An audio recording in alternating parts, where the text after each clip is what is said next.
A racing drone is typically the last place you want to start if you're learning to pilot a quadcopter. Camera drones like the DJI Mavic might be able to fly fast, but they are loaded with sensors and GPS to keep them stable in the air, avoid crashes and allow them to take off and land on their own or automatically return to you. If you get into a sticky situation, you can even find some toy models with these capabilities.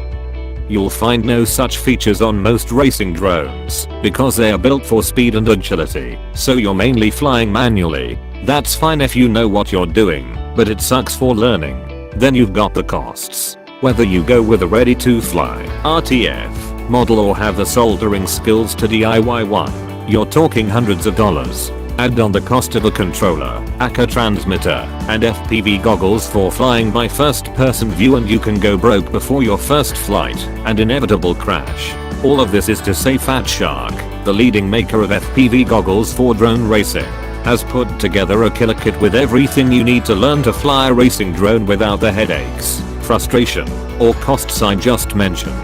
Plus, it gives you room to upgrade.